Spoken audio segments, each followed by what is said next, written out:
नमस्कार मित्रांनो, DMER Maharashtra academy YouTube चॅनलमध्ये तुमचं खूप खूप स्वागत आहे.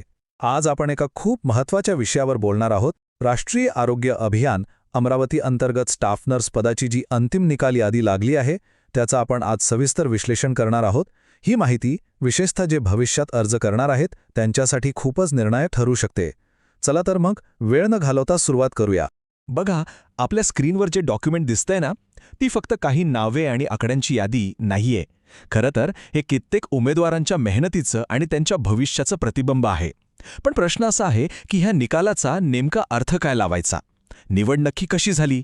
आणि काही जणांचे अर्ज अपात्र का ठरले? या सगळ्या प्रश्नांची उत्तरं आजच्या या विश्लेषणात आपल्याला मिळणार आहेत.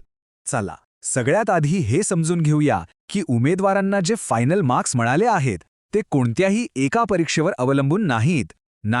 त्यासाठी एक खास पद्धत, एक सूत्र वापरण्यात आलं आहे. हो, म्हणजे अंतिम गुणांची जी मोजणी आहे ती एका बहुघटकीय सूत्रानुसार केली जाते. आता हे सूत्र काय आहे हे एकदा आपल्याला कळलं की संपूर्ण निवड प्रक्रिया अगदी स्पष्ट होऊन जाईल. तमर हे गुण नक्की ठरवले कसे जातात? बघा, हे एकदम सोपं आहे. 3 मुख्य गोष्टी आहेत. पहिली गोष्ट, उमेदवाराच्या शेवटच्या वर्षाच्या मार्कांच्या 50%. दुसरी गोष्ट, जर त्यांच्याकडे काही उच्च शिक्षण असेल तर त्याचे अतिरिक्त गुण. आणि तिसरी आणि तितकीच महत्त्वाची म्हणजे सरकारी सेवेचा अनुभव. बस या तिघांची बेरीज केली की त्यांचे अंतिम गुण तयार होतात. चला, हे अधिक चांगल्या प्रकारे समजून घेण्यासाठी एक खरं उदाहरण पाहूया. इथे उमेदवार दीपिका गॅट यांचं उदाहरण बघा. त्यांच्या अंतिम वर्षाच्या गुणांपैकी 50%, त्यांचं उच्च शिक्षण आणि अनुभव हे सगळं एकत्र करून त्यांचे अंतिम गुण 45.64 कसे झाले हे इथे अगदी स्पष्टपणे दिसतंय. यावरून एक गोष्ट तर नक्कीच कळते की संपूर्ण प्रक्रिया किती पारदर्शक आहे. ठीक आहे, म्हणजे चांगले गुण मिळवणं महत्त्वाचं आहे हे तर आपल्याला कळलं. पण तेवढंच पुरेसं नाहीये. आता आपण या डॉक्युमेंटच्या त्या भागाकडे वळूया जिथे खरा निकाल लागतो. म्हणजे उमेदवार पात्र आहे की अपात्र. साहजिकच मनात प्रश्न येतो की एखाद्याला चांगले गुण मिळूनही तो उमेदवार अपात्र कसा काय ठरू शकतो? तर याचं उत्तर गुणांमध्ये नाहीये, ते दडले कागदपत्रांमध्ये. हो, अंतिम निकाल पूर्णपणे याच 2 रकान्यांवर अवलंबून असतो. पात्र अपात्र हा रखाना आपल्याला थेट निकाल सांगतो आणि शेरा हा रखाना त्या निकालामागचं कारण काय आहे हे अगदी स्पष्ट करतो. चला, आता या विश्लेषणाच्या सर्वात महत्त्वाच्या भागाकडे येऊया. काही अर्ज नेमके कोणत्या कारणांमुळे अपात्र ठरवले गेले हे जर आपण नीट समजून घेतलं तर भविष्यात आपल्याकडून अशा चुका नक्कीच टाळता येतील. इथे बघा, पात्र आणि अपात्र अर्जांमधला फरक किती स्पष्ट आहे. एका बाजूला एक यशस्वी अर्ज आहे जिथे सगळी कागदपत्रं अगदी व्यवस्थित आहेत, आणि दुसऱ्या बाजूला एक अयशस्वी अर्ज आहे जिथे कागदपत्रांमधल्या एका छोट्याशा चुकीमुळे संपूर्ण अर्जच बाद झालाय. हे उदाहरण बघा, मुक्ता शुले यांचं. त्या पात्र ठरल्या आहेत. का? कारण त्यांची सर्व कागदपत्र अगदी व्यवस्थित आणि नियमांनुसार होती. यावरून हेच सिद्ध होतं की नियमांचं पालन करणं किती महत्त्वाचं आहे. आता एक अपात्र ठरलेलं उदाहरण पाहू. उर्मिला मंदाना यांचा अर्ज अपात्र ठरवण्यात आला. का? तर शेरा या रकान्यात स्पष्ट लिहिलंय की जात वैधता प्रमाणपत्र जोडलेलं नव्हतं.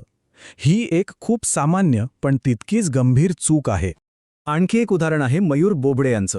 त्यांचा अर्ज सुद्धा अपात्र ठरला आणि याचं कारण होतं नर्सिंग काउन्सिलची नोंदणी वैध नसणं. यावरून आपल्या लक्षात येतं की व्यावसायिक नोंदणी म्हणजे तुमचं रजिस्ट्रेशन किती आवश्यक आहे.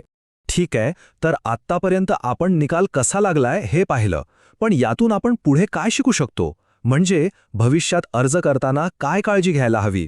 मित्रांनो, खरं सांगायचं तर अशा सखोल संशोधनावर आधारित व्हिडिओ आणि माहिती तयार करण्यासाठी आमची टीम दिवस-रात्र मेहनत घेत असते.